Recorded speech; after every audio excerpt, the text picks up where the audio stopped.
Como escolher uma universidade para jogar e ou estudar nos Estados Unidos. Se você é aquela pessoa que sonha em jogar e estudar fora do país, esse vídeo é para você. Por mais que a gente esteja muito acostumado a ver as universidades americanas em filmes e séries, ainda existe muita dúvida na hora de realmente vir para cá, porque a gente acaba conhecendo mais as universidades super famosas, como Harvard, Stanford, Yale, que na maioria das vezes não são tão acessíveis. Esse vídeo ele vai ser útil tanto para você que quer vir para os Estados Unidos só para estudar, mas principalmente para você que quer vir para cá jogar futebol ou qualquer outro esporte. Vem comigo então, que hoje eu vou te mostrar como escolher a melhor universidade de acordo com as suas condições e as suas preferências. E fica até o final do vídeo que eu vou mostrar para vocês a planilha que eu mesma fiz quando eu estava nesse processo de filtrar e escolher a universidade. Se você quiser, você pode copiar exatamente o que eu fiz e isso vai te ajudar a se organizar melhor nesse processo. Bora lá?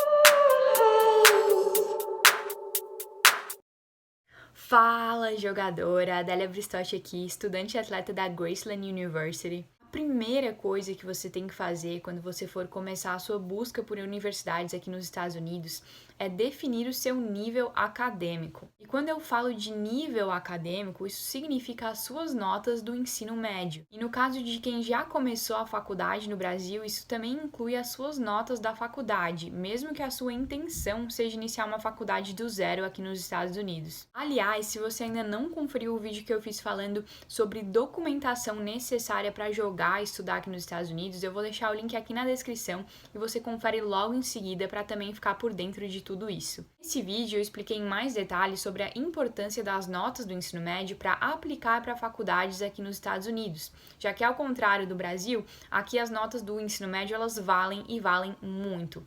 As suas notas do ensino médio, elas são usadas para calcular uma média que eles chamam de GPA, que é a principal nota de corte das faculdades aqui nos Estados Unidos. Ao contrário do Brasil, onde todas as pessoas têm que fazer vestibular, aqui nos Estados Unidos as pessoas só fazem o SAT, que é uma prova estilo vestibular, quando elas têm notas no ensino médio muito baixas ou se elas estão tentando entrar em uma instituição que exige um GPA muito alto, como por exemplo o Harvard, aí elas fazem o SAT como uma forma de aumentar ainda mais a média que elas trazem ali do high school. Então, assim como a gente tem no Brasil as notas de corte ali do vestibular, que é mais ou menos a nota do último colocado que entra na faculdade, aqui nos Estados Unidos as instituições têm um GPA, que é tipo o GPA necessário para entrar naquela certa faculdade. Então, entender qual é o seu nível acadêmico vai te ajudar a entender qual é o nível de universidade para a qual você vai poder estar aplicando. O segundo passo, então, é definir o seu nível de inglês. Como eu já falei em vários vídeos aqui no canal, a importância de entender o seu nível de inglês é porque a grande maioria das universidades americanas utiliza a prova do TOEFL como uma nota de corte para estudantes internacionais. Nós sabemos que isso tem mudado bastante nos últimos tempos, principalmente depois de todo o contexto da pandemia, e hoje algumas instituições estão aceitando outros métodos de avaliação para o inglês, como por exemplo a prova do Duolingo. Mas independente da prova que você for fazer, entender o seu nível de inglês vai também te dar uma maior noção de quais são as universidades para as quais você pode aplicar. Geralmente, as universidades que têm uma maior exigência acadêmica também são aquelas que vão exigir mais na nota de inglês. Se seu nível de inglês for muito baixo, vale a pena, por exemplo, focar nas junior colleges, porque elas exigem uma nota bem menor, geralmente, de inglês, sendo que algumas nem exigem teste de proficiência em inglês quando o estudante vem através de bolsa esportiva. Se você não sabe o que são junior colleges, eu também vou deixar o link aqui na descrição de um vídeo que eu fiz explicando em muito mais detalhes como funcionam as junior colleges e como você pode fazer para aplicar para uma junior college e também quais são as vantagens de vir para cá através de uma junior college. O terceiro passo é estabelecer um budget da quantia máxima que você pode gastar com faculdade aqui nos Estados Unidos. Então, nesse budget, você vai calcular a quantia máxima que você pode gastar com a faculdade, não com seus gastos pessoais, como, por exemplo, comida e etc. Então, digamos que você pode gastar $5.000, mas nesse gasto você sabe que $1.000 vão ser para comida, por exemplo. Então você apresenta para a faculdade um budget menor, como por exemplo $4.000, porque aí vai estar considerando os gastos de mensalidade da faculdade, não os seus gastos pessoais. Vale lembrar que várias universidades, quando você mora dentro do campus, elas vão incluir um custo de alimentação no refeitório e o seu custo de moradia no dormitório. Então, aquele budget anual que eles vão te cobrar vai incluir essas coisas. Mas, por exemplo, se você acabar morando off-campus, então tem que desconsiderar esses gastos pessoais do gasto total que você pode gastar com a mensalidade da universidade anualmente. Nos Estados Unidos, os gastos de mensalidade, os gastos com a universidade, eles são sempre considerados anualmente. Então, no Brasil, a gente tem o costume de organizar os nossos gastos mensais. Mas você pode começar fazendo uma organização mensal em dólares do quanto você poderia gastar com a universidade e depois que você fizer isso, aí você multiplica ali por 12 vezes para ter um valor total anual do quanto você pode gastar com a faculdade. Vale lembrar que o custo é dividido anualmente aqui nos Estados Unidos, mas, por exemplo, por mais que você, assim que chegar aqui, possa dividir esse custo mensalmente, como a gente faz, tipo, parcelas no Brasil, eles não vão considerar os 12 meses do ano. Então, por exemplo, eu divido aqui a quantia que eu pago para a faculdade, mas eu pago ela entre janeiro e maio. Então, por exemplo, o mês de dezembro não conta para a mensalidade, se você for fazer essa parcelagem. Então, por mais que você faça essa organização anual, de acordo com os gastos mensais que você poderia fazer, vale lembrar que você em alguns meses vai ter que pagar um pouco mais daquele valor que você viu mensalmente, porque o anual deles não vai considerar os meses de férias. Então você pode pegar o seu valor mensal, multiplicar por 12 vezes para entender o que você pode gastar anualmente, mas mantenha em mente que o valor da parcela, ele não vai ser exatamente aquilo que você calculou, porque não vai ser dividido exatamente em 12 meses. Tem mais um vídeo aqui no canal que eu expliquei sobre as ligas universitárias dos Estados Unidos e o link também vai estar aqui na descrição. Mas basicamente nesse vídeo eu falo sobre como as ligas elas são divididas de acordo com o tamanho das universidades e não necessariamente com a qualidade ou nível esportivo. Da mesma forma, essas divisões de ligas, elas também explicam um pouco dos preços das universidades. Uma universidade NCAA D1, por exemplo, vai custar em torno de $40 mil anuais, enquanto uma NAIA vai custar em torno de $15 mil a $30 mil anuais. E já a Junior College geralmente tem um preço bem mais reduzido, que varia ali entre $3 mil a $10 mil. Se você vai aplicar para algum tipo de bolsa, é claro que dá para considerar tentar aplicar para universidades que estejam ali além do seu budget anual. Mas, considerando que geralmente no primeiro ano, pelo menos, é mais difícil conseguir bolsas maiores, é importante manter ali no seu radar as universidades que cabem dentro do seu budget de certeza. A quarta dica, então, se aplica a quem quer estudar e jogar nos Estados Unidos, que é definir o seu nível atlético. Quando eu estava prospectando universidades, as universidades da NAIA eram a minha prioridade, porque como eu não tive nenhuma experiência profissional ou semi-profissional no Brasil, eu achei que NCAA seria muito, que eu não conseguiria ter nenhuma oportunidade, ainda mais pelo fato de eu ter pouco material.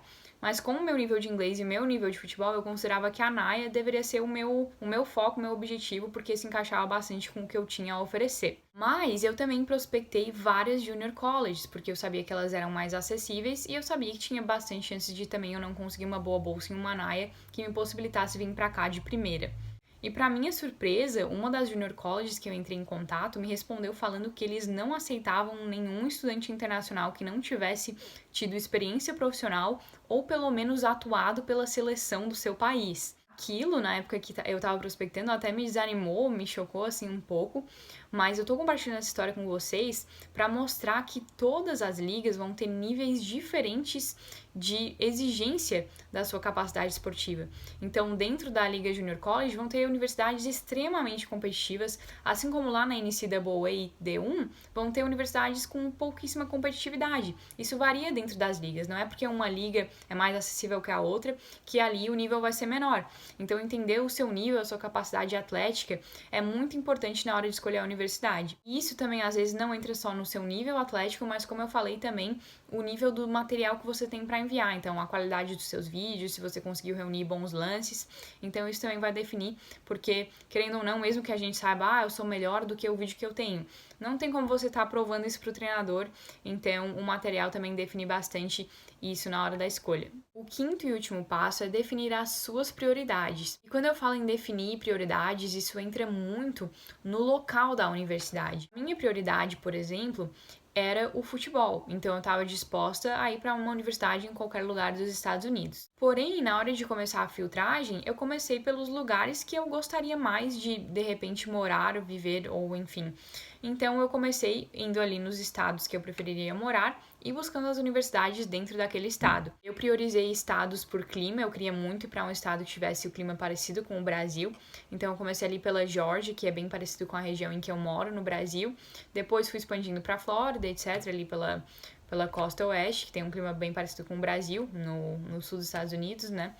E assim fui expandindo e pegando todos os estados que eu poderia prospectar. Infelizmente não deu certo, né, pra eu ir pra um lugar com clima parecido com o Brasil, mas assim que eu tinha propostas em mãos, depois de toda essa filtragem, aí eu revisitei qual era a minha maior prioridade, que era o futebol.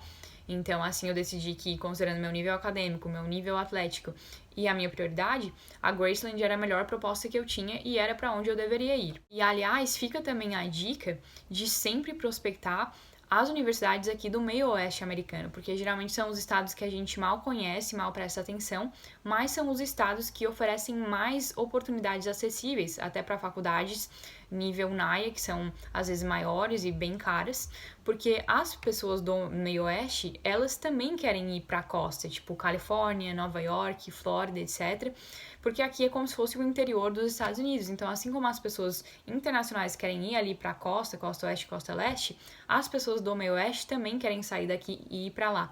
Então, acaba sobrando muita vaga aqui que os estudantes internacionais podem aproveitar, porque acaba sendo muito mais acessível. E agora, como prometido, para encerrar o vídeo, vou mostrar para vocês a planilha que eu organizei. Ó, galera, eu vou mostrar então para vocês a planilha que eu fiz quando eu estava me organizando para vir para cá, para os Estados Unidos, jogar e estudar em uma universidade. Aqui a capa, bonitinha, né? Só fiz porque eu gosto sempre de estar bem organizada. Mas como vocês podem ver, aqui embaixo as coisas estão divididas entre ligas, primeiramente, NCAA, NAIA e NJCAA, mas essas partes aqui, essas três abas e o Prospects, na verdade, foram as últimas coisas que eu fiz, foi tipo a minha organização final de tudo aquilo que eu fui pesquisando e filtrando. E aqui eu fui fazendo a filtragem inicial por estado, então ó, como vocês podem ver, tem vários estados, e como eu falei no vídeo, foi em ordem de prioridade, então aqui eu comecei com a Geórgia. E aí, dentro da Geórgia, como vocês podem ver, eu fiz tudo bem organizadinho. Então, primeiro eu colocava as informações básicas, tipo o nome da universidade, aí o nível da equipe, se era muito competitiva, aí analisa de acordo com os campeonatos e resultados, a cidade onde ficava, se tinha alguma religião, eu vou selecionar aqui para mostrar melhor para vocês, se tinha alguma religião, como era a estrutura, qual o valor da anuidade. Aqui, foreign, eu botei para caso se o time tivesse pessoas internacionais ou não, aí eu botava isso aqui, porque se tivesse internacionais eu já julgava que era mais aberto a eu poder conseguir uma bolsa daquela faculdade. Daí depois colocava também se dentre os internacionais ou se não tinha internacionais, se algum deles era brasileiro. Alguma delas era brasileira. E aqui a liga, né, como vocês podem ver, tem de todas as ligas aqui. O TOEFL exigido, nota do TOEFL exigida, e aqui eu deixava um espaço para observações, então, por exemplo, eu colocava a distância de Atlanta, era pequeno, aqui analisei os dormitórios, então, ó, aqui vibe não é muito universidade, então coisas assim que poderiam influenciar na minha decisão, eu deixava essa aba final aqui também para colocar o que eu pensava. Aí depois de eu ter toda a filtragem aqui da Geórgia, eu colocava separado por ligas. Então, NCAA, NAIA e a Liga da Junior College. E aí, no fim, eu consegui criar essas abas com as universidades de todos os estados. Então, aqui, ó, coloquei todas as Junior Colleges que eu encontrei, o nível, o TOEFL e o estado. E aí, depois eu ia filtrando elas de acordo com a minha prioridade para mandar e-mail, até formar aqui um top 5 e um top 10. O top 5 seriam as minhas maiores prioridades e o top 10, o que eu ali tomaria como sequência caso eu não conseguisse resposta daquelas. Mas aqui, como vocês podem ver, ó, em vermelho tá as universidades que eu já ia descartando totalmente, em verde as que eu botava na lista, e essas em azul eu colocava como assim uma opção caso eu não conseguisse nenhuma ali da lista, aí eu ia partir para as azuis. Por fim, eu fiz então a aba de Prospects. Deixa eu ver se eu consigo clicar aqui. Consegui. Aqui a aba de Prospects eu fiz, foi a última aba. Aí para me organizar conforme eu fosse mandando e-mails. Então aqui, ó, mandei e-mail para Andrew College, o coach para quem eu mandei o e-mail era o Jason Stewart. Essa era a liga e aqui eu botava se tinha uma resposta ou não. E aqui eu já automatizei a planilha, daí, tipo, se tivesse resposta, já mudava para o sim verdinho para eu conseguir visualizar melhor. Mas nesse caso aqui não tive nenhuma resposta. E aí, aqui a Monroe College, essa foi a Junior College que eu dei de exemplo, que me falou que só aceitava a gente da seleção. Aqui eu botava qual foi a resposta, botei não, nem botei mais detalhes. Mas em outras eu botava mais detalhes, ó. Como, por exemplo, essa aqui me falou que não tinha bolsa para oferecer. Essa aqui eles falaram que iam encaminhar para outro departamento. Então, conforme as respostas, eu ia organizando aqui. Enfim, galera, esse foi o vídeo de hoje. Espero que tenham curtido, espero que tenha sido útil. Não esqueçam de deixar aquele like para ajudar a Fala Jogadora a crescer cada vez mais. Se tiverem quaisquer dúvidas, é só deixar aí nos comentários ou me chamar em qualquer uma das minhas redes sociais. E é claro, se ainda não tiverem se inscrito no canal, por favor se inscrevam e ativem o sininho para receber notificação quando novos vídeos saírem. E até lá, nos vemos na próxima. Falou!